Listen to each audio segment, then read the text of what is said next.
nous avons organisé avec la présence, le premier jour du secrétaire perpétuel, le professeur Abdel Jalil Lajomri, pour l'ouverture de la saison académique, mais aussi la rentrée littéraire et artistique africaine. Vous savez que Rabat est la capitale africaine de la culture.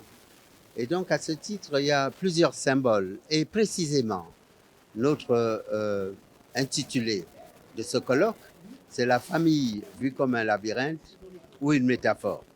Il se trouve donc que ce qui était en objet, c'est de savoir si le continent africain se pense comme une famille. C'est l'interrogation souterraine.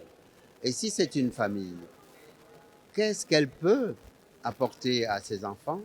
Qu'est-ce qu'elle peut ressortir comme valeur fondatrice et fondamentale? Et qu'est-ce qu'elle a à partager, non seulement entre ses membres, mais avec l'humanité tout entière? Parce que nous partons du principe que le continent africain est celui qui a été le moteur de l'humanité. Et comment se fait-il que ce moteur soit au pire éteint, au mieux en sommeil? The first thing is that the event brought together scholars from different African countries. So I will say number one, it created a very good meeting point for African scholars and intellectuals to exchange ideas, to network, and to find ways of working together. Then secondly, from the quality of the discussion, we were able to expand the narrative around the family, issues surrounding family.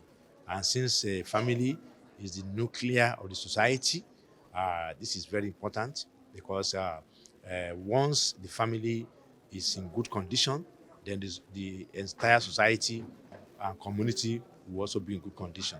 So the discussions have been very, very instructive, and it has gone a long way to solidify the African family. Je m'appelle Arlette Casas, je suis l'épouse de Tayeb Arab et donc je l'ai accompagné tout au long de sa création depuis 40 ans. Sa création, c'est un homme qui a des compétences très profondes dans l'art et dans le dessin. Il a commencé par le dessin et il est rentré dans la peinture et voilà. Et donc son œuvre est très signifiante parce qu'il travaille sur des thèmes. C'est jamais gratuit. Il peut faire de l'hyperréalisme parce qu'il dessine très bien. Il était dessinateur de presse, caricaturiste, illustrateur.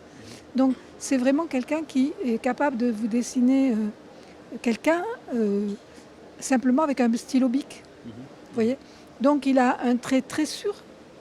Et en même temps, quand il passe à l'abstraction, il rentre dans la couleur, il rentre dans des choses. Et c'est, comment dire, c'est très beau en fait. On ne peut pas dire autre chose. Je ne sais pas si vous avez vu les diapositives de ses œuvres.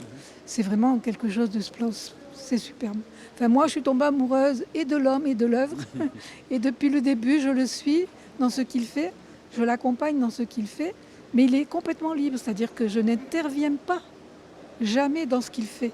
Simplement, je suis là, j'accompagne, il a besoin de moi, voilà, il veut travailler, il travaille, j'interviens jamais, je le laisse faire et voilà. ما تنساش تشترك في القناة وتفعل الجرس باش يوصلك جديد الفيديوهات من هسبريس.